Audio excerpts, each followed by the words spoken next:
ఈరోజు నీతి నిజాయితీలకు పట్టం అనేటువంటి శ్రీ భారతీయుడు పురస్కారానికి సంబంధించినటువంటి కార్యక్రమం.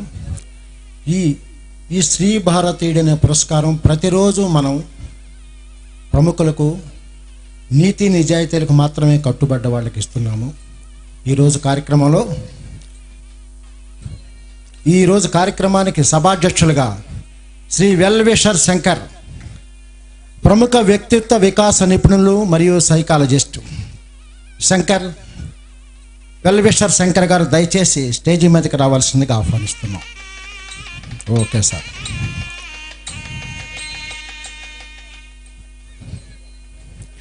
శ్రీమతి గొట్టిపాటి సత్యవాణి గారు, కన్వీనర్, భారతీయం మన సంస్కృతి హైందవ సాంప్రదాయాలకు ప్రతీక. మేడం గారు మన సంస్కృతి కోసం పెద్ద ఉద్యమంగా చాలా రోజుల నుంచి కృషి చేస్తున్నారు. మేడం గారికి ధన్యవాదాలు తెలియజేస్తున్నాము. అలాగే వారిని ఆ సీట్లో కూర్చోవలసిందిగా ప్రార్థిస్తున్నాము. శ్రీ పనిరాజు గారు, deputy dial superintendent, central prison, Kadapa. దయచేసి పనిరాజు గారు దయచేసి రండి.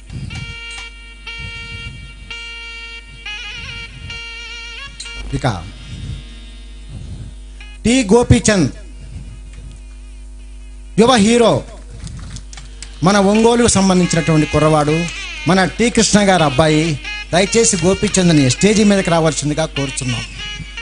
అలాగే ఇంకా కొంతమంది అతిథులు వస్తున్నారు. వారు వచ్చిన వెంటనే వారిని కూడా డయాస్ మీదకి ఆహ్వానించి వాళ్ళ చేత మంచి ఉపన్యాసాలు ఇప్పించుకుందాం. ఇక ఈ కార్యక్రమాన్ని ప్రారంభించవలసిందిగా ఈరోజు సభాధ్యక్షుడు శ్రీ శంకర్ గారిని కోరుతూ,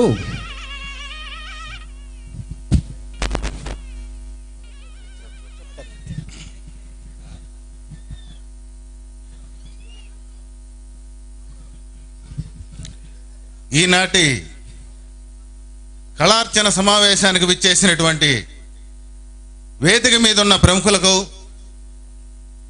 అశేష ప్రజానికానికి కళార్చన తరఫున నా కళాభివందనం తెలియజేస్తున్నాను. భారతీయం మరో స్వతంత్ర పోరాటం. విలువలతో కూడిన భారతీయ సంస్కృతిని పునరుజ్జింపజేసి ఉత్తమమైన సమాజాన్ని, ఉత్తమమైన భారతదేశాన్ని నిర్మించడమే దీని లక్ష్యం. అవినీతికి వ్యతిరేకంగా పోరాటం, ప్రకృతిని పరిరక్షించటం, విలువలతో కూడిన భారత సంస్కృతిని పునరుజ్జీవింపజేయించటం, అలాగే యువశక్తిని, వారిలోని చైతన్యాన్ని దేశభక్తి వైపు మళ్లించటం, సమాజాన్ని సేవారంగం వైపు అభివృద్ధి చేయటం, ఇలాంటి 7 రకాల లక్ష్యాలతో ఉదాత్తమైన ఆశయంతో ఈదర్ భరత అధ్యక్షతన ఈ భారతీయం ఏర్పడింది. కళారంగం, కళార్చన సాంస్కృతిక చైతన్య ప్రస్థానంలో ఒక భాగం. భారతీయంలో ఒక అతి ముఖ్యమైన భాగం కళారంగం, కళార్చన. కళార్చనలో అత్యంత ప్రాముఖ్యమైన అంశం ఏమిటంటే నేటి కళలని ఆధునీకరించటం.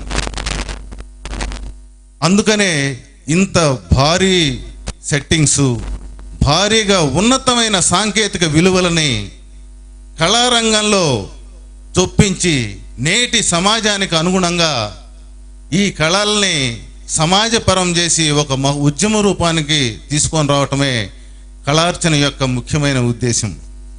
అయితే అవినీతికి వ్యతిరేకంగా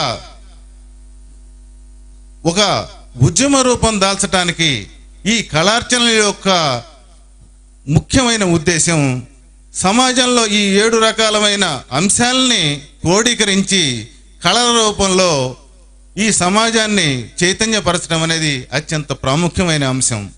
దాంట్లో భాగంగానే ఈ కళార్చన. ఇందులో ప్రదర్శితమైన ప్రతి కళారూపానికి ఒక ఉద్దేశం ఉంటుంది, ఒక సందేశం ఉంటుంది, ఒక ఉదాత్తమైన ఆశయం ఉంటుంది, సమాజాన్ని మార్పు చేయాలనే ఒక గొప్ప తపన ఉంటుంది. అందుకనే ఈ బృహత్తరమైన కార్యక్రమం. ప్రతి వ్యక్తి అంటున్నాడు, ఇక్కడికి వచ్చిన ప్రతి వాళ్ళు, ఒక్క హరిబాబు గారి వల్ల అసలు ఇది సాధ్యమేనా, ఆయనకి తప్ప ఇంకొకళ్ళకు సాధ్యం కాదంటున్నారు. దీన్ని చూసి ప్రతి వ్యక్తి ఒక మయసభని నిర్మించగలిగితే మనం ఈ ఆశయాల్ని మనం ఎప్పుడైతే చైతన్యపరిచి మనలో ఇంప్లిమెంట్ చేస్తామో అప్పుడు ఖచ్చితంగా ఈ సమాజాన్ని మార్పు చేయగలమనే నమ్మకం కూడా ఈ మయసభను చూసిన తర్వాత మనకు ఏర్పడుతుందని చెప్పి ఈ సందర్భంగా మీకు మనవి చేస్తున్నాను. ఎక్కడో కార్పొరేట్ ఉద్యోగాలకో ఇతర దేశాల్లో లక్షలు సంపాదించడానికో పోకుండా ఎంటెక్ చదివి ఈ దేశం నాది, భరత్ అని మా నాన్న పేరు పెట్టాడు, ఈ దేశానికి నేను అంకితం అవడానికి ముందుకు వచ్చిన ఈధర్ భరత్కి కరతాళం ద్వారా మనం స్వాగతం చెప్దాం. భరత్ ఎక్కడున్న వేదిక మీదకి రావాల్సింది.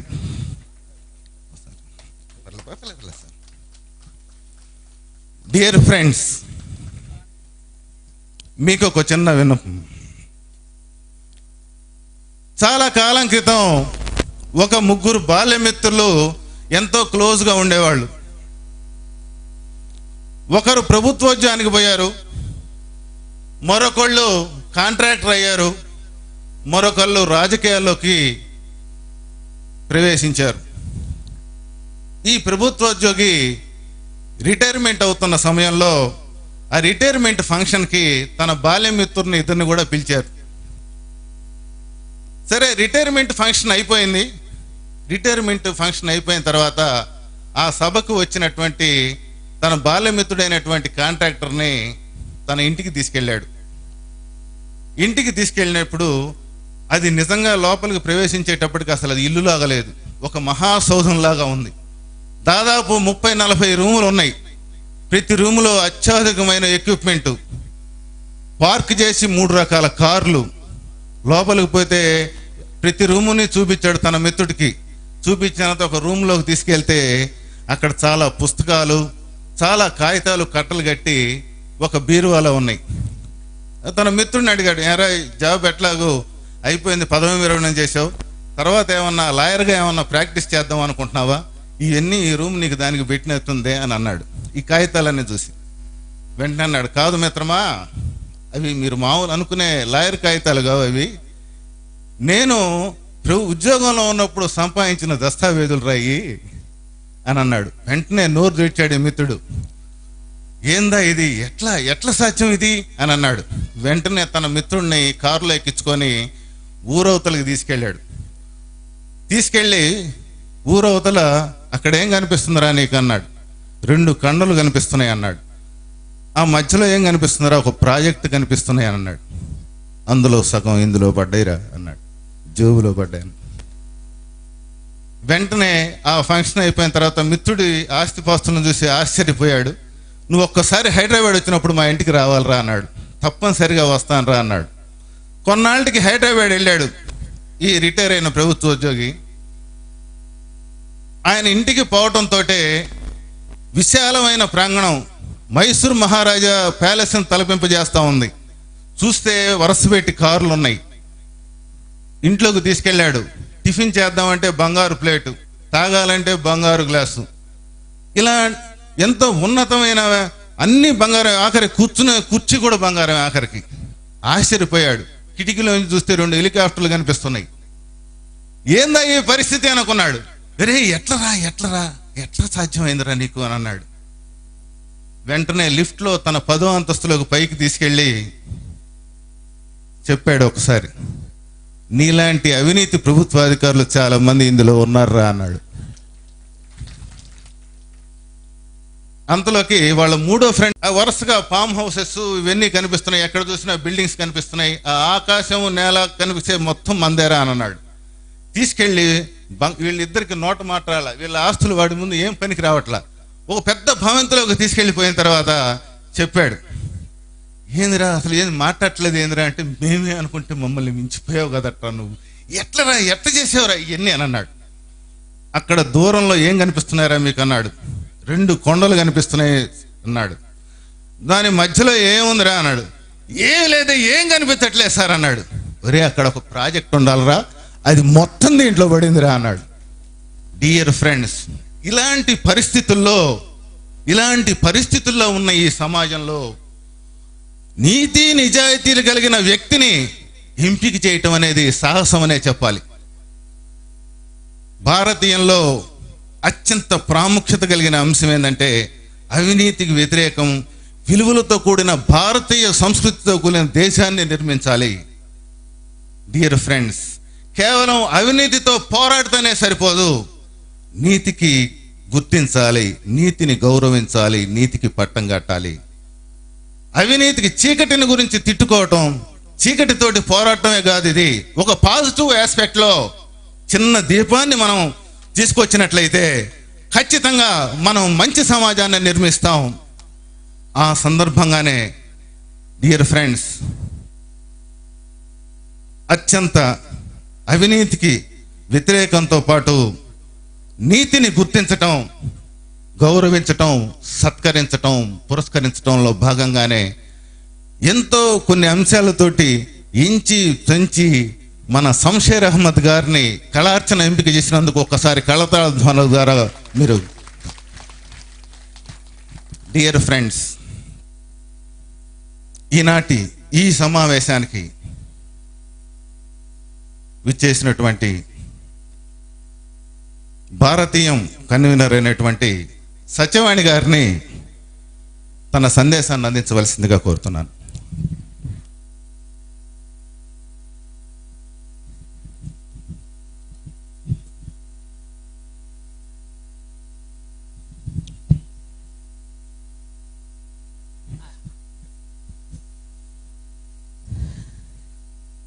या देवी सर्वभूतेषु जातिरूपेण संस्थिता नमस्तस्यै नमस्तस्यै नमस्तस्यै नमो नमः।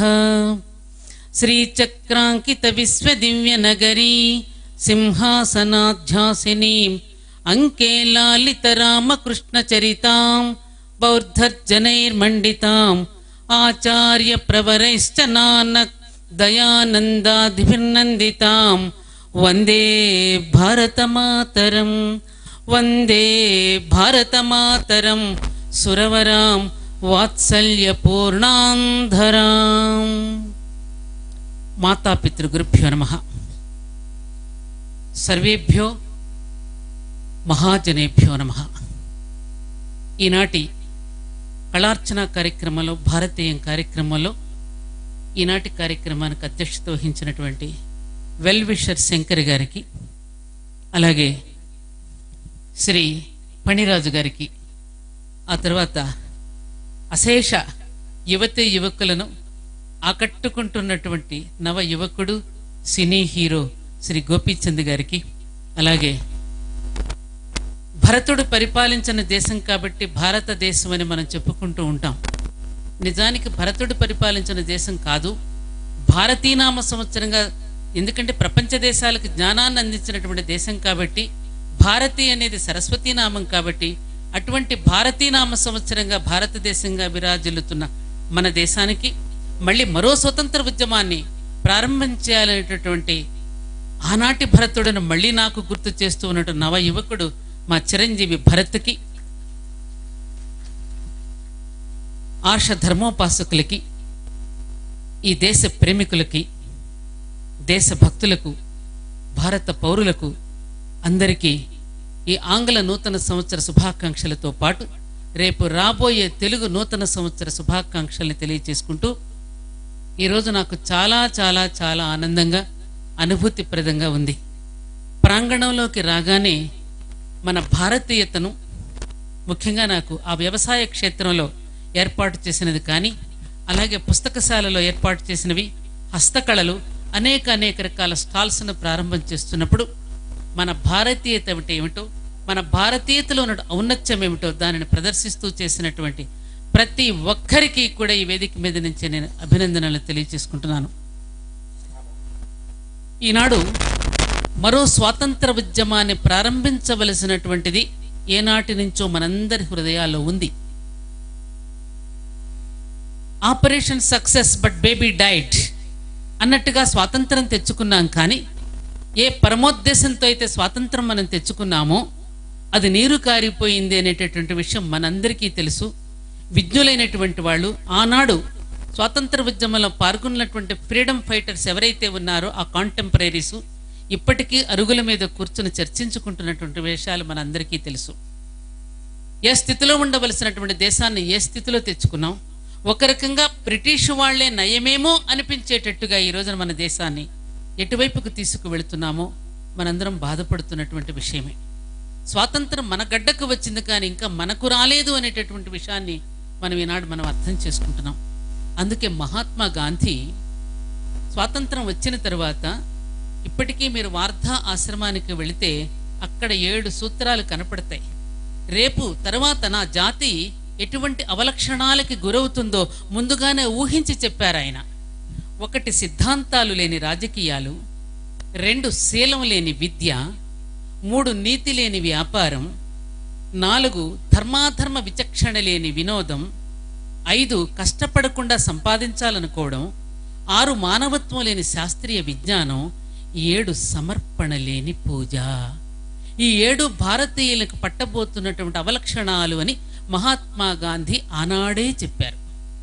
ఒక్కొక్క అంశాన్ని గనుక మనం తీసుకున్నట్టయితే సిద్ధాంతాలు లేని రాజకీయాలను గురించి రాద్ధాంతాలుగా మనం ప్రతిరోజు టీవీలో చూస్తున్న విషయాన్ని మీ అందరికీ తెలుసు. అది వేరుగా నేను దాని గురించి చర్చించనక్కర్లేదు. ఇక 2వది శీలం లేని విద్య. ఈనాడు అవినీతికి, ఈనాడు జరుగుతున్నటువంటి దారుణాలన్నింటికీ కారణం శీలం లేని విద్య. ఒకప్పుడు విద్యాబుద్ధులు చెప్పించడానికి మా అబ్బాయిని పంపించామండి పాఠశాలకు అనేవాళ్ళం. ఈనాడు ఎడ్యుకేషన్ కోసం మా అబ్బాయిని పంపించామని చెప్పుకుంటున్నాం. ఎడ్యుకేషన్ ఉంటున్నది కానీ బుద్ధి ఉండడం లేదు.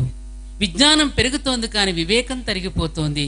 అటువంటి విద్య దేనికోసం? అటువంటి మోరల్ వాల్యూస్ అనేటటువంటిది.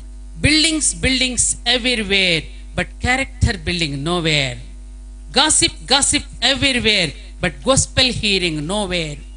Competition everywhere but cooperation nowhere అన్నట్టుగా ఇవాళ మన జీవన విధానం ఉంటుంది. అందుకనే భరత్ పిలుపునిస్తున్నాడు, oh my boy, the age of Kali dominates us like this.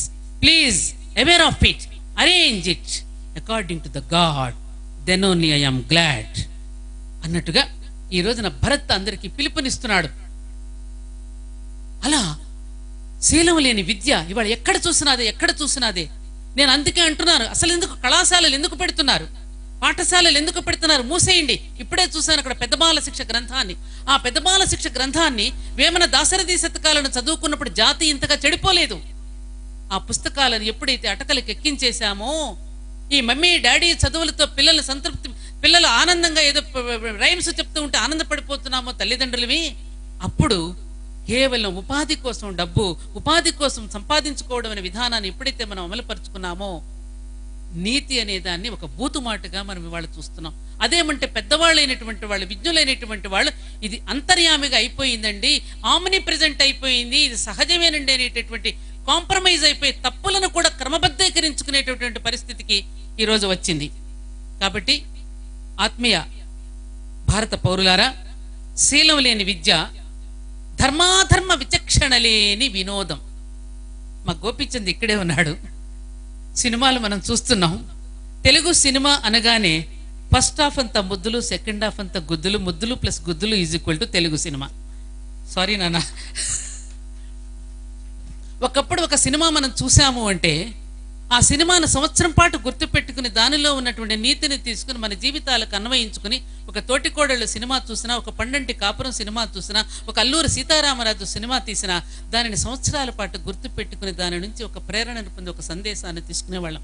ఇవాళ పిల్లవాడిని షాపుకు తీసుకువెళ్తే ఎక్కడ తీసుకెళ్ళి ఏం బొమ్మలు కావాలంటే నాకు ఆ గన్ను కావాలంటున్నాడు, కత్తి కావాలంటున్నాడు. అలాంటి హింసను ప్రేరేపించేటటువంటి, అశ్లీలాన్ని ప్రేరేపించేటటువంటి ధర్మాధర్మ విచక్షణ లేని వినోదం. గాంధీ గారు చెప్పిన మాట ఇది. నీతి లేని వ్యాపారం, దీని గురించి మనం చెప్పుకోనక్కర్లేదు. పొగాకు బేళ్లలో రాళ్లు పంపిస్తే తిరిగి వచ్చినటువంటి ఘట్టాలు మనకి ఎన్నో తెలుసు. ఆ విధంగా నీతి లేని వ్యాపారం, కష్టపడకుండా సంపాదించాలని అనుకోవడం మనందరికీ తెలుసు. 5-6 సంవత్సరాల క్రితం ఆ రియల్ ఎస్టేట్ భూమి బాగా ఉన్నప్పుడు ప్రతి ఒక్కడి చేతిలో ఏదో ఒక కాగితం ఉండి, అదిగోండి పలానా చోట ల్యాండ్ ఉంది, కోట్లు పెరిగిపోతున్నాయి, ఇదిగో ఒంగోలు సెకండ్ రాజధానిగా వస్తుంది, ఇది పెరిగింది, అది పెరిగింది అని చెప్పి మనం అందరం కూడా కష్టపడకుండా సంపాదించాలనుకుని ఆ కాగితాలు పుచ్చుకుని తిరిగిన వైన దాదాపు 2-3 సంవత్సరాల కింద మనం అందరం చూస్తున్నాం. ఇప్పుడు అక్కడక్కడ కనిపిస్తూనే ఉంది. కష్టపడకుండా సంపాదించాలని అనుకోవడం. తరువాత మానవత్వం లేని శాస్త్రీయ విజ్ఞానం. అన్నవస్త్రాలను కనిపెడుతున్నాడా, అణవస్త్రాలను కనిపెడుతున్నాడా? అన్నవస్త్రాలను కనిపెట్టడం కంటే అణవస్త్రాలను కనిపెడుతున్నాడు. మారణ హోమాలను సృష్టించడానికి సైంటిస్ట్ తహతహలాడుతున్నాడు. సమర్పణ లేని పూజ. ఓ వెంకటేశ్వర స్వామి, నాకు బలానా దీంట్లో లాభం వస్తే ఇందులో 50% నీకు, కిరీటం నేను చేయిస్తా, ఆ కిరీటం మీద నా పేరు కూడా రాస్తా అనేటటువంటి దానిట్లో ఆయనతో కూడా వ్యాపార ధోరణిలో మాట్లాడేటటువంటి పూజా విధానం కూడా మనలో పెరిగిపోతుంది. 15వ శతాబ్దంలో శ్రీ వెంకటేశ్వరుడు అదే అభయహస్తం, అదే వరదముద్రతో ఉన్నాడు. 17, 18, 19, 20, 21వ శతాబ్దంలో అదే వెంకటేశ్వరుడు అదే అభయముద్రతో ఉన్నాడు. భక్తుడి మనసులో మార్పు వచ్చింది, కానీ స్వామిలో ఎక్కడా మార్పు రాలేదు. సమర్పణ లేని పూజ. ఫ్యాన్ కొనిస్తే ఆ ఫ్యాన్ మీద 3 రెక్కల మీద 3 పేర్లు వేయించుకుంటాం. ఫ్యాన్ స్విచ్ చేయడానికి ఇష్టపడటం, ఎందుకంటే తిరుగుతూ ఉంటే 3 రెక్కల మీద ఉన్న పేర్లు కనపడవు కాబట్టి. అటువంటి సమర్పణ లేనటువంటి పూజ. ఇలా మనలో ఉన్నటువంటి అవలక్షణాలన్నిటినీ కూడా కారణం ఏమిటి అనంటే ఒక్కటే. దీనికి ఒకే ఒక ఎగ్జాంపుల్ మీకు చెప్తున్నాను. ఇందువల్ల షంషేర్ అహ్మద్ గారికి మనం సన్మానం చేయబోతున్నాం. సాధారణంగా సగటు భారతీయుడు నీతిగా బ్రతికితే మనం బ్రతకలేమేమో, మనం కూడా వాళ్ళలాగా బంగళాలు కట్టుకోలేమేమో, పెద్ద పెద్ద బెంజికార్లు కొనుక్కోలేమేమో, ఇలా అనుభవించలేమేమో, ఇలా నీతిగా బ్రతికితే ఎవరు మనల్ని గౌరవించరేమో అనే అభద్రతాభావం ప్రతివాడిలోనూ వాళ్ళకు కనిపిస్తోంది. లేదు, దృఢంగా గనక మనం నిశ్చయించుకుంటే నీతిగా కూడా బ్రతికి బ్రహ్మాండంగా బ్రతకగలమనేటటువంటి దానికి జీవితాలకి ఇటువంటి షంషేర్ అహ్మద్ లాంటి వాళ్ళ జీవితాలు ఎంతో మంది. మా హస్బెండ్ ఉన్నారు, సివిల్ ఇంజనీర్గా పనిచేసి ఎక్కడ ఇప్పటికీ ఆయన నా కారు ఎక్కరు, ఇప్పటికీ బస్ పాస్ తీసుకుని వెళ్తారు. ఏ రోజును కూడా కాంప్రమైజ్ కాకుండా నిబద్ధతతో కూడినటువంటి, ఒక అబద్ధం కూడా కూడినటువంటి జీవితాన్ని ఎంతో ఆనందంగా గడుపుకుంటున్నారు ఆయన. అలాంటి వాళ్ళు ఎంతో మంది ఉన్నారు వాళ్ళ సమాజం. అన్నా హజారే లాంటి వాళ్ళు. అటువంటి వాళ్ళను ఆదర్శంగా తీసుకోవడం కోసం ఈ రోజున ఈదర్ హరిబాబు గారు నాకు రాగానే చూస్తే అనిపించింది, అసలు ఏమిటా మనుషుల అలసట, ఏమిటి ఈ వ్యక్తి చేస్తున్న పని. ఒక పక్కన కాలేమో నొప్పిగా ఉంది, ఈ మధ్యన యాక్సిడెంట్ అయింది. ఈ భారతదేశాన్ని మరింత ముందుకు తీసుకెళ్ళని ఆయనలో ఉన్న పట్టుదల, ఆ సాహసము, ఇంత తెగింపు చేసేటువంటి కార్యక్రమాలను చూస్తూ ఉంటే ఇంకా అక్కడక్కడ ఇటువంటి వ్యక్తులు దేశం గురించి ఆలోచిస్తున్నారు కాబట్టే ఇంకా ఈ భారతదేశము అనేటటువంటి పేరు ఇంకా వినపడుతోంది. భారత్ మాతాకు జై అనేటువంటి నినాదాలు ఇంకా వినపడుతున్నాయని హరిబాబు గారిని చూస్తే నాకు చాలా ఆనందం అనిపించింది. ఈ విధంగా ఎందుకు ఇట్లా అయిపోతున్నాం అనడానికి ఒకటే ఒక ఉదాహరణ మీకు. పాండవుల వైపు ఎంతమంది ఉన్నారు? శ్రీకృష్ణుడు ఒక్కడనే దైవానుగ్రహం మాత్రమే ఉంది. కౌరవుల వైపు సైన్యమంతా కౌరవుల వైపే ఉంది. నీతి నియమాలను వదిలేశారు, మరింతగా వాటిని ఇంకా పూర్తిగా నెట్టేశారు. ఎన్ని అక్రమాలు చేయాలో, అన్ని దురాలోచనలు చేయాలో అన్నీ చేశారు. పాండవుల వైపు మాత్రం శ్రీకృష్ణుడు అనే ఒక్కడు మాత్రమే అండగా నిలిచాడు. నీతి ధర్మాలతో నడుస్తున్నటువంటి పాండవులకి. అప్పుడప్పుడు వాళ్ళు చేస్తున్నటువంటి వాటిని చూసి భీముడు, ద్రౌపది లాంటి వాళ్ళు, మనం కూడా అలా ఉంటే ఏం పోయింది, మనం కూడా అలా ఉంటే బతకలేమేమో అని అప్పుడప్పుడు వీళ్ళు కాస్త ఆవేశంలో చెప్తే ధర్మరాజు ఒక నవ్వు నవ్వి ఊరుకునేవాడు. అంటే సహనంతో ఉండండి, ఎప్పటికైనా నీతి అనేటటువంటిది నిలబడుతుందనే దానికి సూచకంగా ధర్మరాజు అలా ఒక్కొక్కడు ఒక ధర్మజుడుగా నిలబడినప్పుడు, ఒక్కొక్కడు ఒక ప్రహ్లాదుడుగా నిలబడినప్పుడు తప్పకుండా ఈ దేశం అవినీతిరహితమైన సమాజంగా మనం తీర్చిదిద్దుకోగలం. దీనికి కారణం ఒక్కటే, ఒకే ఒక్క కారణం. దీనికి ఎగ్జాంపుల్ మీకు చెప్తాను. కురుక్షేత్ర సంగ్రామం అయిపోయిన తర్వాత ధర్మరాజు నిద్రపోతున్నాడట. అంతా అయిపోయిన సంగ్రామం. అప్పుడు భీముడు కాపలా కాస్తున్నాడు రూమ్ బయట అన్నగారి నిద్రాభంగం కలగకుండా. అప్పుడు ఒక ఆజానుబాహుడైన ఒక వ్యక్తి వచ్చి, భీమసేన, ఒక వింత జరుగుతోందిరా చూడ్డానికి. ఏమిటా వింత? కంచె చేను మేస్తోందయ్యా, చూద్దుగాని రా. కంచె చేను మేయడం ఏమిటి? ఇదే వింతగా ఉంది. ఎందుకంటే ద్వాపరయుగం కదా, కంచె చేను మేయడం ఏమిటే, నాకు చాలా వింతగా ఉంది. వెళ్ళు అన్నగారు నిద్రలేస్తాడు. మళ్ళీ తర్వాత వచ్చాడు భీముడు, ఈ ఆజానుబాహుడు వచ్చి, భీమసేన, ఇంకో వింత జరుగుతోందిరా. ఒక పెద్ద కుండ, ఆ కుండ చుట్టూ 5 చిన్న కుండలు, ఆ పెద్ద కుండ నిండుగా ఉన్న నీళ్లు ఈ చిన్న 5 కుండల్లో పోస్తే సమానంగా నిండాయి. తిరిగి మళ్ళీ పెద్ద కుండలో పోసినప్పుడు సగమే నిండింది. ఆ సగం నీళ్లు ఎటుమాయమయ్యాయో ఎవరికీ అర్థం కావట్లేదు. నువ్వైనా చూద్దుగాని రా, ఏమిటా వింతను చూసి చెప్దుగానంటే, లేదు లేదు, నువ్వు చెప్తున్న విషయాలన్నీ చాలా నమ్మలేని విషయాలుగా ఉన్నాయి, వెళ్ళిపో. అన్నగారు నిద్రలేస్తారు. మళ్ళీ వచ్చాడు, భీమసేన, ఈ రోజు ఇంకా వింత జరుగుతోంది. సూది బెజ్జంలో నుంచి ఏనుగు దూరిపోతోంది, తోక మాత్రం ఇరుక్కుపోయింది. ఇది చాలా వింతగా ఉంది, రా చూద్దుగాని. ఊరుకో, సూది బెజ్జంలో ఏనుగు దూరడం ఏంటి, తోక ఇరుక్కుపోవడం ఏంటి, పో, నీకేం పిచ్చెక్కిందా, పొమ్మన్నాడు. సరే వెళ్ళిపోయాడు. సాయంకాలం మళ్ళీ వచ్చాడు. ఇదిగో భీమసేన, మరో వింత జరుగుతోందిరా. ఒక పెద్ద కొండ, ఆ కొండ మీద పెద్ద బండరాయి, దానిని తొలగించడానికి నిస్సహాయ స్థితిలో బక్క చిక్కిన బ్రాహ్మణుడు నూలు పోగుతో జపం చేసుకుంటూ నిస్సహాయంగా చూస్తూ ఉన్నాడయ్యా. నీవైనా రా, నీ బలంతో ఏమైనా తీస్తావేమో రమ్మని పిలిచాడు. లేదు లేదు, ఇవేమి నేను నమ్మను, అదిగో ఆల్రెడీ అన్నగారు కాలింగ్ బెల్ కొట్టేశారు, నేను వెళ్ళి మంచినీళ్ళు అందించాలని చెప్పి వెళ్ళిపోయాడు. ధర్మరాజు నిద్ర లేచాడు. లేచిన తర్వాత భీముడి విషయాలన్నీ చెప్పాడు అతనికి. అన్న, ఇలా జరిగింది వాళ్ళ ఉదయం నుంచి. ఎవరో ఒక ఆజానుబాహుడు ఉక్కు కిరీటం పెట్టుకున్నాడు, ఉక్కు పాదుకలు వేసుకున్నాడు, ఉక్కు భుజకీర్తులున్నాయి, ఉక్కు వడ్లాణం పెట్టుకుని వచ్చాడు, ఇలా చెప్పాడన్నా. నిజమా? వచ్చాడా? అతనే కలిపురుషుడు, అతను చెప్పినవన్నీ నిజమే. ఇప్పుడు శ్రీకృష్ణుడు వెళ్ళిపోయాడు కదా, ఇక కలి ప్రవేశించాడు కదా. అతను చెప్పింది మొట్టమొదటిది ఏమిటన్నావు? కంచె చేను మేస్తోందన్నావు కదా. కరెక్టే. పరిపాలించవలసిన ప్రభువులే ప్రజలను పీడించుకు తింటారు, ఇది జరగబోతోంది. కరెక్ట్. రెండవది, పెద్ద కుండ 5 చిన్న కుండలని చెప్పావే, ఆ పెద్ద కుండ తల్లి, 5 చిన్న కుండలు సంతానం. తల్లి బిడ్డల కడుపు నింపవలసి వచ్చేసరికి శాంతంగా నిండుతాయి, పూర్తిగా నింపుతుంది కడుపు. బిడ్డలందరూ తల్లి కడుపు నింపవలసి వచ్చేసరికి సగమే నిండుతుంది, అంటే తల్లిదండ్రుల్ని బిడ్డలు చూడరు. ఇక మూడవది, సూది బెజ్జంలో ఏనుగు దూరిపోతుందన్నావే, పెద్ద పెద్ద కుంభకోణాలన్నీ అలా వెళ్ళిపోతూ ఉంటాయి. ఎవరైనా పొట్టకూటి కోసం ఒక 100-200 దొంగతనం చేస్తే అతను మాత్రం, జైలు సూపరింటెండెంట్ గారు ఇక్కడే ఉన్నారు, అతను మాత్రం ఆ కేసుల్లో ఇరుక్కుపోతాడు. సంవత్సరాల తరబడి అతన్ని జైల్లో పెడతారు. పెద్దవాళ్ళను మాత్రం చాలా చక్కగా వాళ్ళని మేళతాళాలతో తీసుకెళ్తుంటారు, వాళ్ళకి సకల సౌకర్యాలు అందిస్తూ ఉంటారు, వాళ్ళని ఎంతో గొప్పవాళ్ళుగా కీర్తిస్తూ ఉంటారు. ప్రజలు కూడా అటువంటి వాళ్ళకే, దొంగలకి దోపిడీదారులకే పట్టం కడుతూ వాళ్ళకే ఓట్లు వేస్తారు. ఇది జరగబోతున్నటువంటిది. ఇక పెద్ద పర్వతము, ఏదో బండరాయి అన్నావే, ఆ పేరుకుపోయిన పర్వతమంతా అవినీతి. ఆ అవినీతిని తొలగించడానికి మేధావులైనటువంటి, బ్రాహ్మణ అంటే అక్కడ మేధావులైనటువంటి వాళ్ళు, యదా యదాకి ధర్మస్య గ్లానిర్భవతి భారత అభ్యుత్థానమధర్మస్య తదాత్మానాం సృజామ్యకం సంభవామి యుగే యుగే అని మనం చదువుతామే.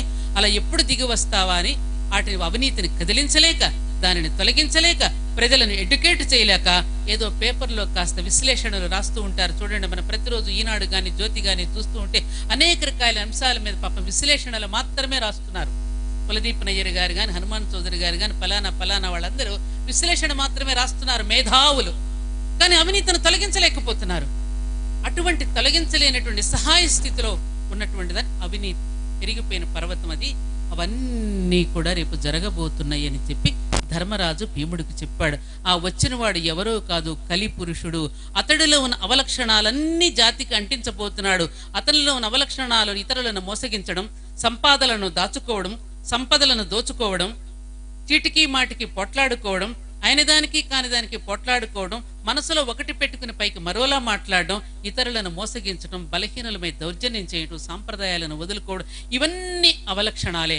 కలిసి ఉండాలనిపించదు, బిడ్డలకు తల్లిదండ్రులతో కలిసి ఉండాలనిపించదు, ఉమ్మడి కుటుంబాల్లో జీవించాలనిపించదు, ప్రాంతీయ భేదాలు, భాషా భేదాలు, ఈ విధంగా ఖలిస్తాన్ అంటాడు, కానీ కలుస్తాను అని అనడు. అది కలి లక్షణం, అది విభేదించే లక్షణం అని చెప్పి చెప్తాడు. ఆ విధమైనటువంటి పరిస్థితుల్లో అతనికి 4 చోట్లు ప్రసాదించాడు పరీక్షిత్తు.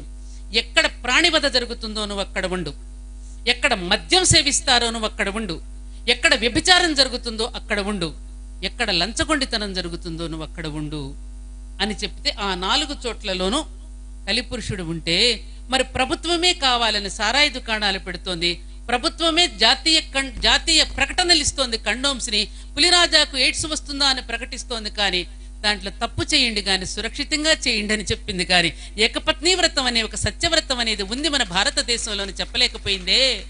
అటువంటిది ప్రభుత్వాలే ప్రోత్సహిస్తున్నాయే, ప్రభుత్వ సారాయి దుకాణాలు పెట్టి ప్రజలను తాగమంటున్నారే, వ్యభిచార గృహాలకు వాళ్లే ఓపెన్ చేస్తున్నారు, ఇబ్బందులు కత్తిరించి ఓపెన్లు చేస్తున్నారే. మరి అటువంటప్పుడు ఏం చేయాలి? ఒక్కటే దానికి పరిష్కారం. చలి వేస్తోంది కదా అని చెప్పి రగ్గు కప్పుకోకుండా ఉంటున్నావా దాని ఋతుధర్మం ప్రకారం? ఎండ వేస్తోంది కదా అని కాళ్ళు కాలుతుంటే చెప్పులు వేసుకోవడం మానేస్తున్నావా? వర్షం వస్తోంది కదా అని గొడుగు పట్టుకోకుండా మానేస్తున్నావా ఋతుధర్మం ప్రకారం? ఆ విధంగానే కలిని దమించాలి అంటే ఈ 4 చోట్ల నుంచి కలిపురుషుడిని ఎప్పుడైతే ప్రభుత్వం దూరంగా పెడుతుందో, సత్యయుగం రేపే ఆరంభమవుతుంది. వచ్చే పంటకు విత్తనాలు ఇప్పటి నుంచి, వచ్చే వ్యవసాయానికి ఇప్పటి విత్తనాల మీద ఆధారపడి ఉన్నట్లుగా ఇందాక పిల్లలందరూ కూడా గోపీచంద్ గారి కోసం వచ్చారు. చాలా సంతోషం నాయనలారా. మీరందరూ కలిపురుషుడిని దమించడానికి ఒక్కొక్కడు ఒక్కొక్క ప్రహ్లాదుడై, ఒక్కొక్కడు ఒక్కొక్క ఆంజనేయుడై, ఒక్కొక్కడు ఒక్కొక్క అభిమనుడై మీరు గనుక విజృంభించినట్టయితే మీ శక్తిని, మీ సామర్థ్యాలని థియేటర్లలో మాత్రమే మీరు వినియోగించుకోకుండా ఈ దేశం కోసం భరత్ వెంట మీరు ఒక సైన్యంగా రూపొందించినట్టయితే మళ్ళీ భారతదేశం అనేటటువంటిది పూర్వ వైభవాన్ని సంతరించుకోకపోతే నేను ఛాలెంజ్ చేస్తున్నాను. అటువంటి ప్రతిజ్ఞను ఈ రోజున ఈ వేదిక దగ్గర మీరు తీసుకోవడానికి మీరు సిద్ధంగా ఉన్నారా అని నేను ప్రశ్నిస్తున్నాను. అటువంటి సిద్ధంగా లేమో, మేము ఇలాగే బ్రతుకుతామని కనుక మీరు అనుకుంటే దానికి నేనేమీ చెప్పలేను. అలాంటప్పుడు మనం ఇది పెట్టుకోవడం కూడా వృధా. ఎంత ఆవేదనతో ఆ కుర్రవాడు చదువుకుంటూ ఈ భారతదేశాన్ని మళ్ళీ తీసుకుని మళ్ళీ స్వాతంత్ర ఉద్యమాన్ని మనం ప్రారంభించాలని భరత్ వాళ్ళ నాన్నగారి యొక్క ఆశీస్సులతో ప్రారంభించాడు. అతనికి సైన్యంలా గనుక మనం వెంట ఉండి చెయ్యకపోతే ఇంతటి కార్యక్రమాన్ని ఖర్చు పెట్టి చేసినందువల్ల మనకి ఏం ప్రయోజనం దొరుకుతుందో ఒక్కసారి ఆత్మీయ సోదరులందరినీ నేను ఆలోచించమని కోరుకుంటున్నాను. ఎందుకంటే ఈ ఆవేదన నాకు ఎప్పటి నుంచో ఉంది. ఒకప్పుడు దేశం కోసం వ్యక్తులు ఆహుతైతే ఇవాళ వ్యక్తుల కోసం దేశం దగ్ధమవుతోంది. ఒకప్పుడు దేశాన్ని పట్టించుకుంటే వాళ్ళ దేశాన్ని తాము పట్టి ఉంచుకుందాం అనుకుంటున్నారు. ఎంతలో ఎంత తేడా ఒకసారి ఆలోచించండి. ఒకప్పుడు ధర్మానికి శిరస్సు వంచితే ఈనాడు ధనానికి పాదాలు ఒత్తుతున్నాం మనం. ఆత్మీయ బంధువులారా, ఒక్కసారి ఆలోచించండి, ఒక్కసారి ఆలోచించండి. మరో స్వాతంత్ర ఉద్యమానికి మీరందరూ కూడా నేను సైతం సమిధనవుతాను అని శ్రీశ్రీ గారు అన్నట్టుగా నేను కూడా ప్రపంచాగ్నికి ఆహుతునొక్కటి సమర్పిస్తున్నానన్న రీతిలో మీరందరూ ఈనాడు ప్రతిజ్ఞ చేసినప్పుడే ఈనాటి ఈ కార్యక్రమానికి ఒక అర్థం, ఒక పరమార్థం ఉంటుందని తెలియచేస్తూ, మనసులో ఆవేదనలో ఇంకా ఎన్నో ఎన్నో విషయాలు తన్నుకొస్తున్నాయి. కానీ సమయం తక్కువ. వారెవరో చెప్పినట్టు మన భారతదేశానికి సిలబస్ ఎక్కువ, సమయం తక్కువ.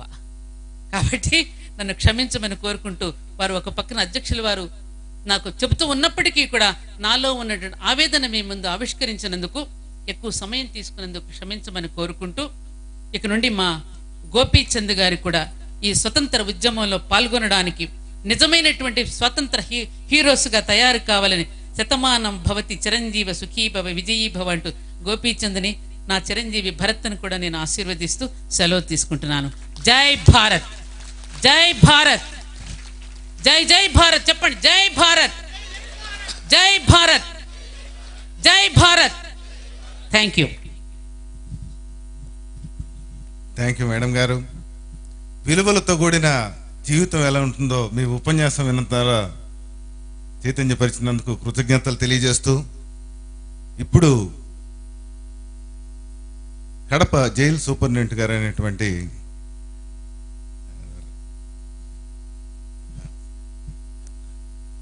ఇప్పుడు మనందరం ఎదురు చూస్తున్న యువ నటులు టి కృష్ణ గారి అబ్బాయి, విప్లవం ప్రతిఘటనతో ప్రపంచంలో ఏ చెడునైనా ఎదిరించగలిగే శక్తి మనకుందని నిరూపించిన టి కృష్ణ గారి అబ్బాయి యువ నటులు గోపీచంద్ గారిని తన సందేశాన్ని అందించవలసిందిగా కోరుతున్నాను. Thank you very much. చప్పట్ల ద్వారా ఒకసారి మీరు స్వాగతించండి. Thank you very much.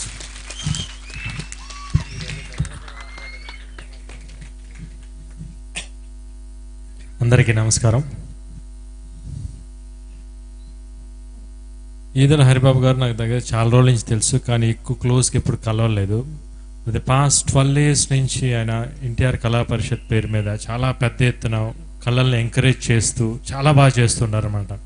అన్నగారిని ఎప్పుడు కలిసినా చాలా బాగుంటాయి అన్న, వాళ్ళ ప్రోగ్రామ్స్ అన్నీ చాలా బాగా చేస్తుంటారు అని చెప్పినారు. బికాస్ ద ఓన్లీ బిహైండ్ అంత బాగా చేయడానికి కారణం హరిబాబు గారు అనమాట. అంత పెద్ద ఎత్తున అందరూ చేకూర్చి మంచి కళలను ఎంకరేజ్ చేస్తూ మంచి మంచి డ్రామాలు నేర్పిస్తూ సమాజానికి తగినట్టుగా ఉండేది. ఎందుకంటే నాన్నగారు కూడా వాళ్ళంతా బాగా ఫ్రెండ్స్ అంటే చాలా బాగుండేది. బట్ ఇప్పుడు ఈరోజు నేను చూసిన తర్వాత మామూలుగా ఈరోజు ఇప్పుడు ఎలా ఉన్నారంటే మామూలు చదువుకున్న వాళ్ళంతా, ఈవెన్ మేబీ నేను కూడా ఉండొచ్చు, సంపాదించామా, మన ఇల్లు ఏంటి, మనం ఏంటి, సొసైటీ గురించి చాలా తక్కువ ఆలోచిస్తాం.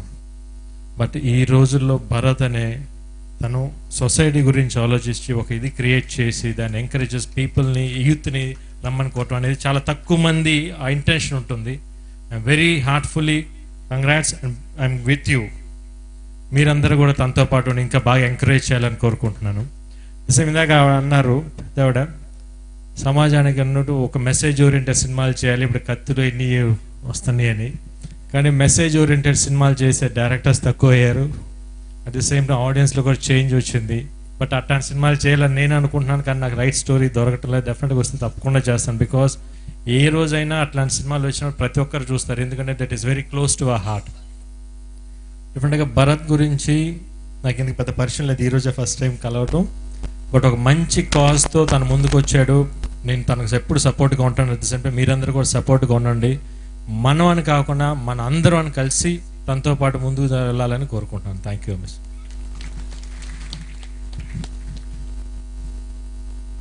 ఇప్పుడు కడప జైలు సూపరింటెండెంట్ గారు అటువంటి పండ్రాజ్ గారు తన సందేశాన్ని అందిస్తారు. వటవృక్షాలు అలసిపోయాయని గాలి వీయకమానదు, తీరంలో తీరిగ్గా కునుకు తీద్దామనుకున్నా అలజడలాగదు, ఏది తనంత తాను నీ దరికి రాదు, శోధించి సాధించాలి అది ఏ ధీరగుణం. అధ్యక్ష, వేదిక అలంకరించినటువంటి మేధావర్గానికి సంబంధించినటువంటి సత్యవాణి మేడం గారు, సినీ రంగానికి సంబంధించినటువంటి గోపీచంద్ గారు, అట్లే ఈ యొక్క కార్యక్రమానికి సంబంధించినటువంటి భరత్ గారు, ఇతర పాత్రికేయులు, ప్రింట్ అండ్ ఎలక్ట్రానిక్ మీడియా, ఈ యొక్క సమావేశానికి వచ్చినటువంటి అందరి ప్రేక్షకులకు నా కళాంజలి. 2 రోజుల నుంచి ఈ సమావేశం జరుగుతుంది. ఈ 2 రోజులుగా ఈ యజ్ఞం, ఈ యాగం ఒక బృహత్తర ప్రయోజనాలకు సంబంధించినటువంటిది. జరిగేటువంటి దాంట్లో అంతర్లీనంగా చూస్తే మనకు 3 అంశాలు గోచరిస్తున్నాయి. అంటే ఒకటి, ఈ సమావేశానికి సంబంధించినటువంటి ఆశయ సారూప్యత కలిగినటువంటి అంశాలు, ఆలోచనకు సంబంధించిన అంశాలు 3 విషయాలు తెలుస్తున్నాయి. ఒకటి ఎన్టీఆర్ గారు, 2 కళా అర్చన, 3వది భారతీయం. ఎన్టీఆర్ గారి గురించి నేను ప్రత్యేకంగా మీకు చెప్పనవసరం లే. ఆయనకి చెప్పాలంటే ఈ వేదిక కానీ ఈ కాలం కానీ సరిపోదు. ఒక్క మాటలో చెప్పాలంటే ఎన్టీఆర్తో పాటి వేరే రాష్ట్రాల్లో కానీ, ఈ రాష్ట్రాలలో కానీ, వేరే ప్రాంతాల్లో కానీ ఎంతోమంది అదే పాత్రలు పోషించినా కూడా, అంటే పౌరాణిక పాత్రలు కానీ చారిత్రక పాత్రలు కానీ ఏది పోషించినా కూడా ఎన్టీ రామారావు ఆ పాత్రకు చేయించినటువంటి న్యాయము ఎవరూ చేయలేకపోయినారనేది మాత్రం విదితం. ఒక రావణుని పాత్ర కావచ్చు, రాముని పాత్ర కావచ్చు, కృష్ణుని పాత్ర కావచ్చు, ఆఖరికి నెగటివ్ క్యారెక్టర్గా తీసుకున్నటువంటి కర్ణ, సుయోధన, రావణాసుని పోర్తల్లో కూడా మన భాష వాళ్ళు చేశారు, ఇతర భాష వాళ్ళు చేశారు, ఎందరో చేశారు. కళారంగానికి కాకుండా ఇట్లా వేరే రంగానికి ఒకసారి వద్దాం. ఎంతో మంది రంగు పూసుకున్న వాళ్ళు రాజకీయాలకు వచ్చారు. కొంతమంది అయితే రాజకీయాలకు వచ్చే ముందే కొంచెం అంతో ఇంతో వాళ్ళకు ఒక మూలము, బేసు, పునాది ఉండేది. కొంతమందికి పునాది లేకుండా కూడా రాజకీయాలకు వచ్చారు. పునాది లేకుండా వచ్చిన రాజకీయాలకు వచ్చిన వాళ్ళు కానీ, పునాదితో పాటు ఉండేవాళ్ళు కానీ ఈ పొద్దు మనం భూతత్వంతో చూసిన వాళ్ళు లేరు వాళ్ళ వెనకాల రాజకీయాలు. కానీ ఎన్టీ రామారావు గారు కేవలం పార్టీని స్థాపించిన కేవలం సమీప 1 సంవత్సరం కాలంలోనే ఈ యొక్క ఆంధ్రప్రదేశ్ అధికారాన్ని చేతులకు చెక్కించుకుని ఒక్కసారి భారతదేశంలోనే కాకుండా ప్రపంచవ్యాప్తంగానే ఒక్కసారి ఒక గిన్నీస్ బుక్ రికార్డ్ తెప్పిస్తూ ఆంధ్రదేశానికి ఒక వన్నె తెచ్చినటువంటి, గుర్తింపు తెచ్చినటువంటి వ్యక్తి. ఇక రెండోది, రామారావు గురించి చెప్పడంలో చాలా పోతుంది. రెండోది వచ్చి కళా విషయం. కళా విషయం వరకు చెప్పాలంటే కళల గురించి మనం పెద్దగా మాట్లాడుకునేటువంటి సమయం వచ్చినప్పుడు మాట్లాడుకున్నాం. 3వ విషయానికి పోతాం, భారతీయం. ఈ భారతీయం అనేది సామాజిక శాస్త్ర ప్రకారం చెప్పాలంటే ఇదొక సామాజిక సేవ, ఇదొక సామాజిక కార్యక్రమం, ఇది సామాజిక పురోగతికి సంబంధించింది. చైనాలో ఒక సామెత ఉంది, teach the techniques of the catching the fish అని. చేపల కూర వండి పెట్టాలా అంటే చేపల కూర నిత్యము అతనికి వండి పెట్టకుండా teach the techniques of the catching the fish and making the curry. చేప ఏ రకంగా పట్టుకోవాలో ఆ పట్టుకునేటువంటి టెక్నిక్ నేర్పండి. అదే రకంగా పట్టుకున్న చేపను ఏ రకంగా వండాలో ఆ టెక్నిక్ నేర్పిస్తే గన చీటికి మాటికి మనము అతనికి చేప కూర ఇంటికి పంపించాల్సినటువంటి అవసరం లేదు. అదే యొక్క స్ఫూర్తితో అదే ఆశయంతో ముందుకు పోతున్నటువంటి మన భరత్ గారి భారతీయం దగ్గరలోనే వాటి యొక్క సంపూర్ణ ఫలితాలను సాధిస్తుందని ఆశిస్తూ ఆకాంక్షిస్తూ ఈ అవకాశం ఇచ్చినందుకు నేను ధన్యవాదాలు తెలుపుతూ విరమిస్తున్నాను. థ్యాంక్ యూ ఫణిరాజ్ గారు. చెడు ఎక్కువగా ఉండే సమాజంలో మంచి వాళ్ళు ఇబ్బంది పడతారు. నీతి నిజాయితీలతో బతకటం చెడు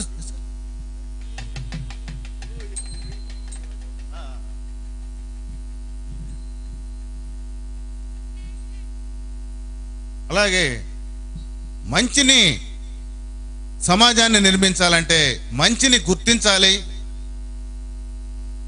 గౌరవించాలి, సంస్కరించాలి. ఈరోజు నీతి నిజాయితీలకి పట్టం శ్రీ భారతీయం పురస్కారానికి శ్రీ శంషేర్ అహ్మద్ గారిని భారతీయం కళార్చన ఎంపిక చేసింది. ఆయన డిప్యూటీ తహసీల్దార్గా పొదిలో వర్క్ చేసేటప్పుడు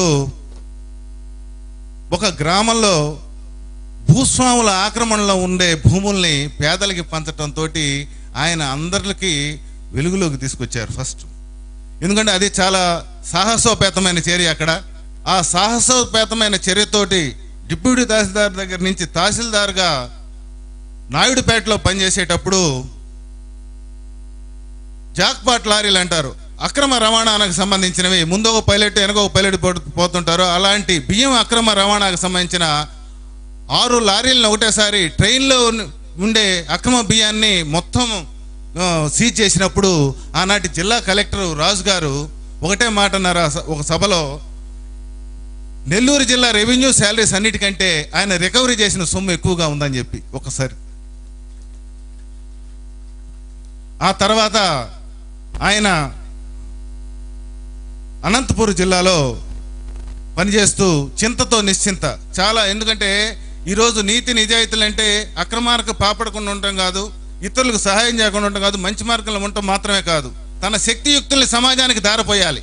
డియర్ ఫ్రెండ్స్, అనంతపూర్లో చింతతో నిశ్చింత అనే కార్యక్రమంతో అక్కడ ఉండే రైతులకు కానీ ఇతర ప్రజానికి కానీ ఉపాధి అవకాశాలు ఎక్కువ కల్పించి రాష్ట్ర ప్రభుత్వం యొక్క గుర్తింపును సాధించారు. డియర్ ఫ్రెండ్స్, మనిషికి సామర్థ్యం తన సమాజానికి ఉపయోగించుకున్నట్టయితే అది సార్థకం అవుతుంది. అలాంటి నీతి నిజాయితీలకు ఆజ్యం పోసి ఈరోజు భారతీయం పురస్కారాన్ని అందిస్తున్నటువంటి శ్రీ భారతీయుడు శ్రీ శంషీర్ కాదు శంషేర్గా జాబ్ చేసినటువంటి ఉద్యోగం చేసినటువంటి అలాంటి శంషేర్ అహ్మద్ గారిని శ్రీ భారతీయుడిని మనందరి కరతాళ హృదయపూర్వకంగా వేదిక మీదకి రావాల్సిందిగా ఆహ్వానిస్తున్నాం. దయచేసి మంగళ వాయిద్యాలు ప్రారంభించవలసిందిగా కోరుతున్నాం.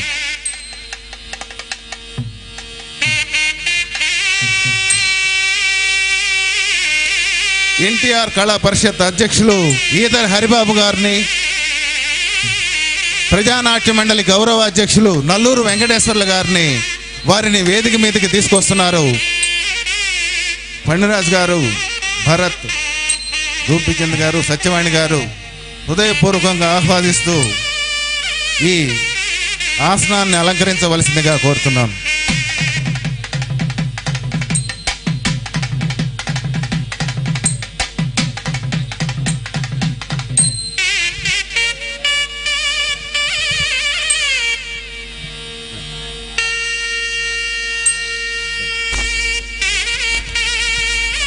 నల్లూరు వెంకటేశ్వర్ల గారు అన్నగారు పూలదండతోటి సత్కరిస్తున్నారు. గోపిచంద్ గారు శాలువని అలంకరించవలసిందిగా కోరుతున్నారు.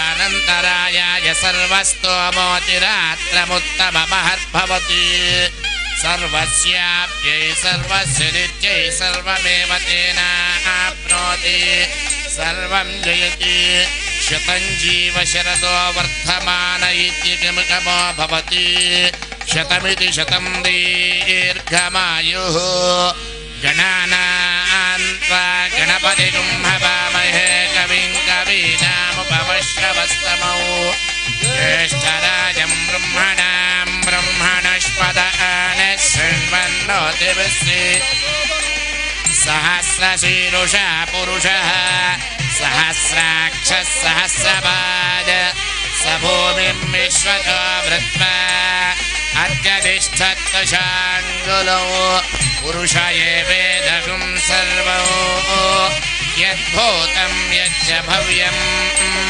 ఉతామృతత్వస్యేషానః యథన్నేనాతిరోహతి ఏతావానస్య మహిమా అతాధ్యాయాగస్య పౌరుషः పాదస్య విశ్వభూతాని త్రిపాదస్యామృతం దివి త్రిపాదాద్ధముదయేత్ పురుషः పాదస్యేహ భవాత్ పునః తతో విశ్వన్యక్రమత్ శాసనానశనే అభి తస్మాత్ విరాట జాయత విరాజో అధిపూరుషः.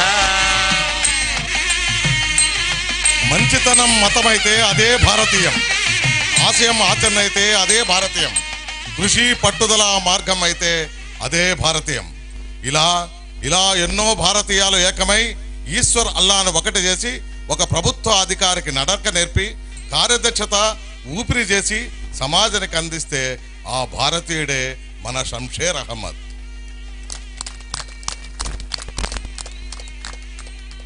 వీరి ప్రభుత్వ ఉద్యోగ రంగం చేపట్టిన ప్రభుత్వ పదవులు జీతం రాళ్ల కోసమే కాదని భావించి తన బాధ్యతను ప్రేమించి ప్రజా సంక్షేమాన్ని ఆరాధించి ప్రజలను ఆదరించిన ప్రభుత్వ ఉద్యోగి మన అహ్మద్ సాహెబ్.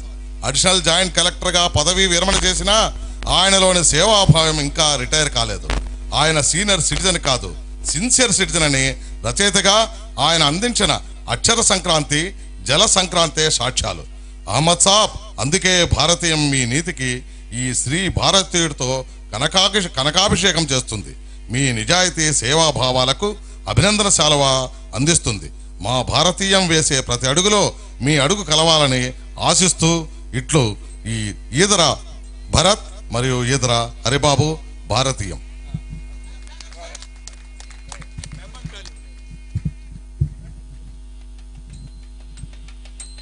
హరిబాబు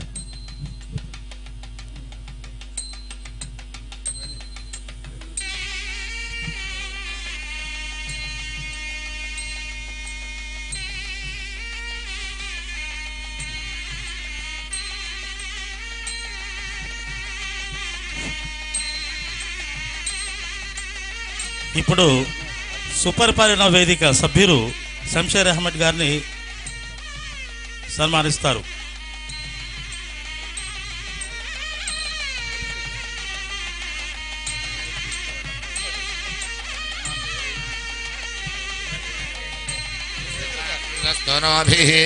యసేమ దేవహితం దాయుః ద్రవిణోత ద్రవిణసస్సురస్య ద్రవిణోదరా ఆసతే దీర్ఘమాయుః శతమేనమేవ శతాత్మానం భవతి శతమనంతం భవతి శతమైశ్వర్యం భవతి శతమితి శతం దీర్ఘమాయుః అగ్నేయసస్మిన్ యశసే మమర్పయేంద్రావతీమపజితి మిహావః అయం మూర్ధ పరమేష్ఠి సువర్చ్యా సమానానాముత్తమశ్లోకో అస్తు పశ్యతి పుత్రం పశ్యతి పౌత్రం ప్రజయా పశుభిర్మిథునైధ్యాయతే యస్యైవం విదిశో అగ్నిహోత్రం జిహ్వతి యవుచైన ఏవం వేద శతమానం భవతి శతాయుః పురుషः శతేంద్రియ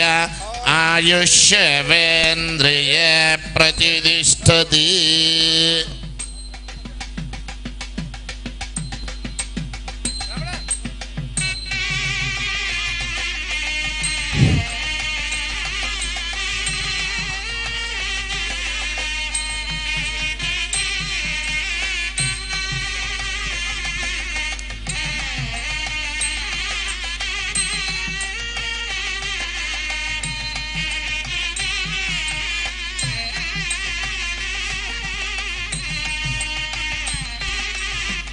सहस्रशीरुषा पुरुषः सहस्राक्षः सहस्रपाद स भूमिं विश्वतो वृत्वा अच्छतिष्ठद्दशाङ्गुलम् पुरुष एवेदकं सर्वं यद्भूतं यच्च भव्यम् उतामृतत्वस्य जानः यदन्नेनातिरोहति एतावानस्य महिमा अतो अध्यायागस्य पुरुषः पादोऽस्य विश्वाभूतानि त्रिपादस्यामृतं दिवि ॐ शान्तिः शान्तिः शान्तिः सहना भवतु सहनौ भुनक्तु सह वीर्यं करवावहै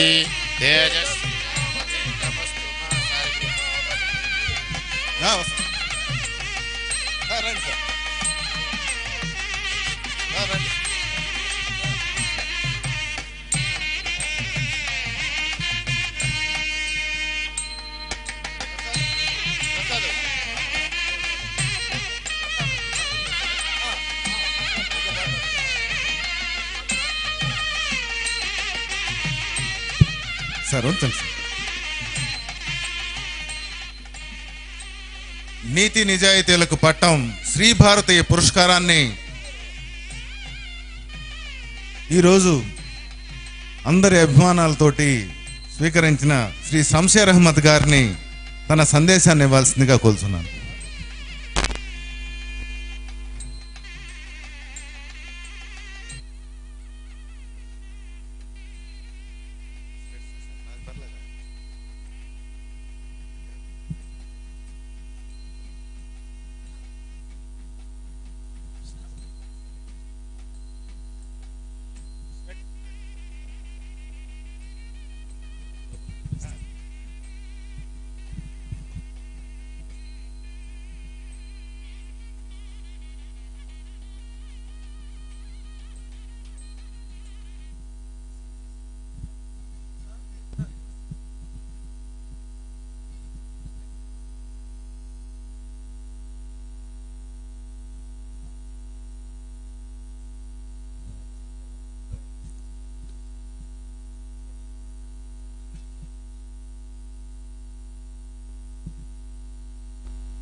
వేదికపై ఆసీనులైనటువంటి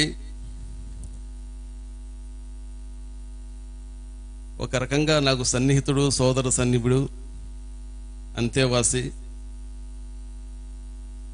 వెల్విషర్ శంకర్ గారి అధ్యక్షతన ఈ సన్మానం జరగడం అన్నది నిజంగా ప్రజన్మ సుకృతంగా భావిస్తాను నేను. ఎందుకంటే he has come up from the level of a printing press person to that of the highly regarded intellectual who wishes well to all in the society. Janga, I feel it a personal honor to me. Next, dais అటువైపు ఉన్నటువంటి వారు సత్యవాణి గారు, వారిని ఒకసారి చూశాను. ఒక మహత్తరమైన సంచలన శక్తి, ఆర్ష సమాజం స్వరూపాన్ని పూర్తిగా ఈ వేదికపై ఆవిష్కరించి భారతీయ కాన్సెప్ట్కి పూర్తి సార్థకత చేకూర్చినటువంటి వారి ఉత్తేజితమైనటువంటి ప్రసంగం ప్రతి హృదయాన్ని ఇక్కడ కదిలించి ఉంటుంది. అందులో ఆ సంచలన దీప్తిని, ఆ సంచలన చైతన్యాన్ని, జ్యోతిని హృదయం నుండా నింపుకున్నానమ్మా నేను. మీ ప్రసంగం ఇది వరకు కూడా వినున్నాను నేను.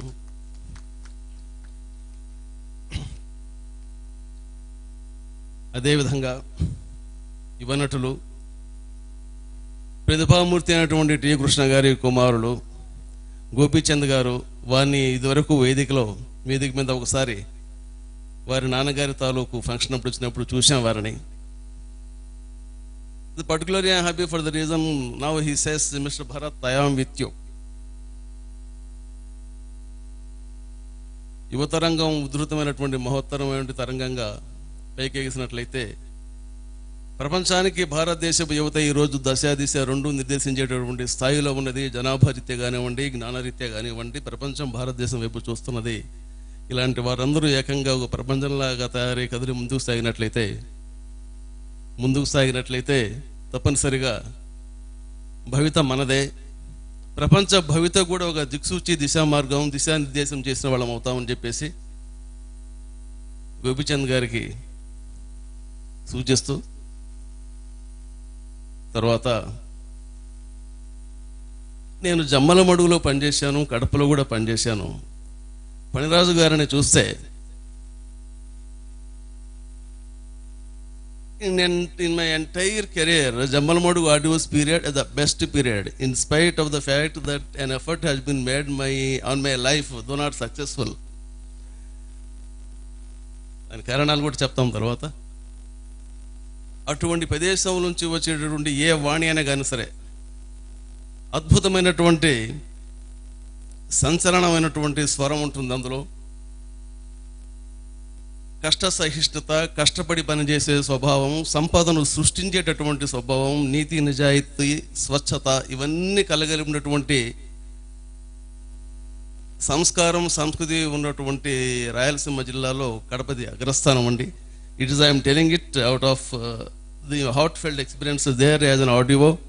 నేను జమ్మలమడుగు ఆర్డీఓగా ఉన్నప్పుడు నాకు 4 డివిజన్లు కూడాను sub divisional officers, 4 IPS officers ఉండేవారు. ద రీజన్ బీయింగ్, ఏదో కారణాల వల్ల ఏదో రకంగా బాధా సర్పదోషులైనటువంటి యొక్క వైషమ్యాలను, వైరుధ్యాలని తరాలకు సారించిపోయేటటువంటి తత్వం అక్కడి మనుషులు లేకపోయినా కొందరు నాయకుల స్వార్థంతో కూడినటువంటి క్రౌర్యం ఏదైతే ఉన్నదో అది పెట్టుబడిగా వైషమ్యాలను రెచ్చగొట్టినటువంటి 2 వర్గాలుగా చెందినటువంటి సమాజాన్ని అనునిత్యం పట్టి పీడించే పోలీసు వర్గం వారిని ఫ్యాక్షనిస్టులుగా చేసింది. ఇది నిజం. నేను చాలా చూశాను ఆ సబ్ డివిజనల్ మ్యాజిస్ట్రేట్ దగ్గర.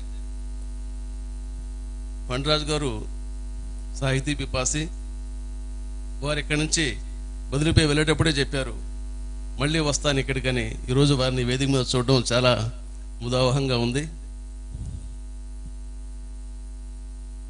నీతి నిజాయితీకి ఇంత పెద్దగా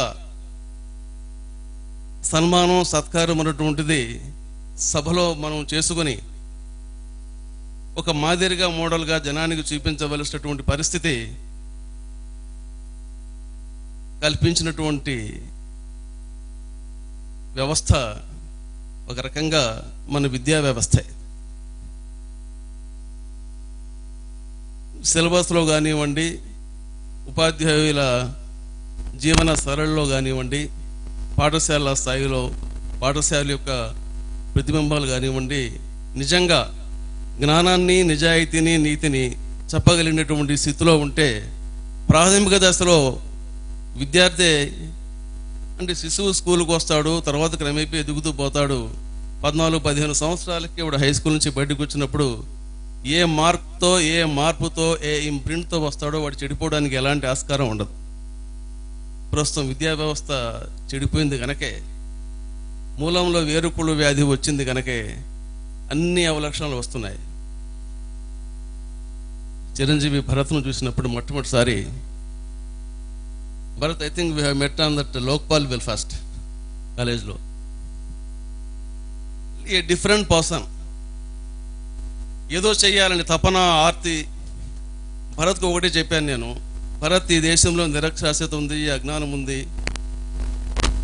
అంతగా మీ యువతరానికి ఉన్నటువంటి కల్చర్ ఈ దేశ ప్రజలకి, ముఖ్యంగా గ్రామీణ ప్రాంతాల్లో, they have got their different type of outlook. కాబట్టి భాషను నేర్చుకొని, సంస్కృతిని కూడా తెలుసుకొని, తద్వారా మీ modern technique of automation of IT, other things కన్నా వీటిని 2 సక్సెస్ఫుల్గా మిళితం చేసి, సమృద్ధం చేసినట్లయితే చక్కని సందేశాన్ని మనం ఇవ్వగలమని ఇవాళ సభలో విన్నాం. మనం లైవ్లో, నెట్వర్క్లో మీరందరూ చూడొచ్చని చెప్పేసి. So slowly he is taking the society which is by nature, by instinct a rural rustic సొసైటీని చిన్నగా ముందు వైపు తీసుకెళ్తూ ఉన్నాడు. రూరల్ రస్టిక్ సొసైటీలో డివినిటీ ఉంటుంది ఎప్పుడు కూడాను. That it appears he has realise. మేము అప్పటి నుంచే భరత్ కలిసేవాళ్ళం. అన్నా హజారే గారి చేపడినటువంటి ఉద్యమం అప్పుడైతే కానివ్వండి, దాని తర్వాత కానివ్వండి, మాతో కలిసి చేసేవారు. ముఖ్యంగా ఈ సందర్భంలో గుర్తు చేసుకోవాల్సిన విషయం ఒకటి ఏమిటంటే, the immediate cause of inspiration for us is Anna Hazare's moment. అప్పుడు మేము కొంతమంది కలిసాం. 2-3 సిట్టింగ్స్ అయిపోయిన తర్వాత రాళ్ళ వెంకటేశ్వరరావు గారు ఇక్కడ ఉన్నారు, మా ఫోరం ఫర్ గుడ్ గవర్నెన్స్ సభ్యులందరూ పెద్దలంతా ఇక్కడ ఉన్నారు, అన్నగారు నల్లూరి వెంకటేశ్వర గారు ఉన్నారు. చాలామంది సంస్థలను కూడా పిలిచి మేము ఆలోచన చేసిన తర్వాత చట్టబద్ధమైన పాలన ప్రజలకు అందించినట్లయితే, ఎవరి పాత్రల నిర్వహణకు వారు పరిమితమైనట్లయితే, శాసనసభ్యులు అవసరమైతే చట్టాలను మార్చడమో లేదా సవరించడమో లేదా ఎగ్జిక్యూటివ్ ఇన్స్ట్రక్షన్స్ జీవోల రూపంలో, గైడ్లైన్స్ రూపంలో, సర్క్యులర్స్ రూపంలో వారి యంత్రాంగానికి పంపించడమో చేసినట్లయితే, ఆ పాత్ర వరకే వారు పరిమితి ఉన్నట్లయితే చక్కని పరిపాలన మనం ప్రజలకు అందిస్తాం అనేటటువంటి భావనతో ఫోరం ఫర్ గుడ్ గవర్నెన్స్ని ఏర్పాటు చేశాం. చిన్నగా కొన్ని వర్క్షాప్స్ అవి పెట్టుకొని మేము ముందుకు వెళ్తున్నాం.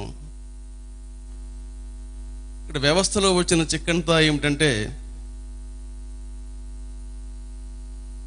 ప్రజలు ఏదైతే అడుగుతారో అది ఎప్పుడు చట్టరూపం దాల్చడంలా.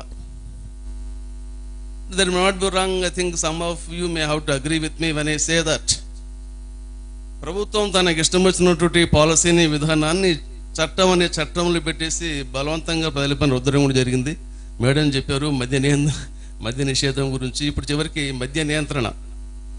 కొన్ని గ్రామాల్లో ఇప్పటి కూడాను బెల్ట్ షాపు వద్దు అని చెప్పి మహిళలు నిలదీస్తే ఆ గ్రామంలో షాప్ ఉండదు. రేపు మద్య నియంత్రణ అనే పేరుతో మొదలెట్టి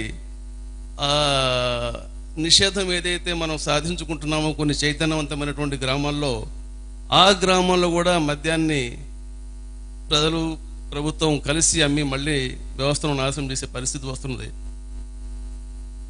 so the mother of all evils is liquor. దాని నియంత్రణ కష్టసాధ్యము. నిషేధం గురించి ఆలోచిస్తే ఒకటే ఉంటుంది, దాన్ని తీసివేయడం. మనం బ్రిటిష్ వారితో పోరాడడం కూడా ఒక రకంగా ఇన్ని కాంప్లెక్సిటీస్ లేవు. Common enemy was the white man and his atrocious role, అతను తీసేయడం.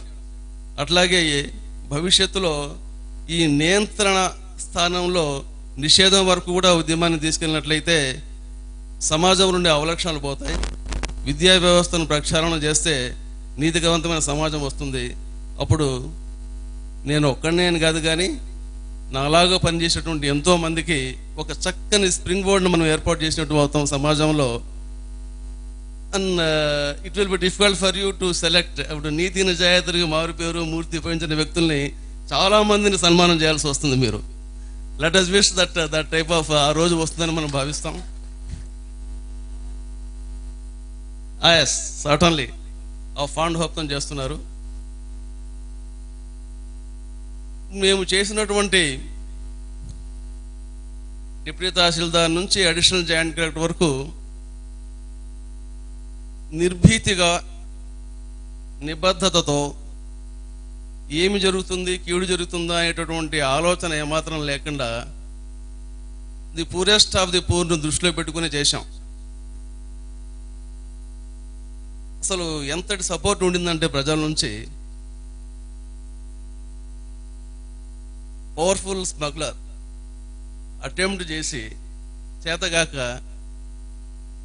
చివరికి ఆ ఊరిని వదిలి పారిపోయి, నాయుడుపేట నుంచి పారిపోయి 6-7 నెలల తర్వాత రాజమండ్రిలో సరెండర్ అయిపోవాల్సిన పరిస్థితి. Has got all resources at his command beside the support of legislators also. He ran for his life almost practically. ఎందుకంటే ద పీపుల్ ఆ విధంగా పూర్తిగా అడ్మినిస్ట్రేషన్ వైపు ఉన్నారు. మనం నిర్భీతిగా, నిజాయితీగా, చిత్తశుద్ధితో, నిబద్ధతతో పనిచేస్తున్నట్లయితే, నేను I never went for any rights or any enforcement of anything. పోలీస్తో నేను ఎప్పుడు వెళ్ళలేదు. ఇప్పుడు మన మిత్రుడు ఇక్కడ పనిచేస్తున్నాడు, Narahari DSP intelligence, he was my sub inspector in Naidupet. అతన్ని తీసుకొని లోడెడ్ ఫెస్టివల్ పెట్టుకొని పోయిన ప్రతిసారి నాకు ఏ వెహికల్ దొరికేది కాదు. అంటే మేము వెళ్ళే స్పీడ్ కంటే కూడాను పోలీస్ స్టేషన్ నుంచి వైర్లెస్ సెట్లు ముందుగా ఇన్ఫర్మేషన్ పోతుండేది. స్వర్ణముఖి రివర్ బెల్ట్ ఏరియా అంతా కూడాను గ్రామాల్లో. Be careful, tahsildar is on his rights అని చెప్పేసి.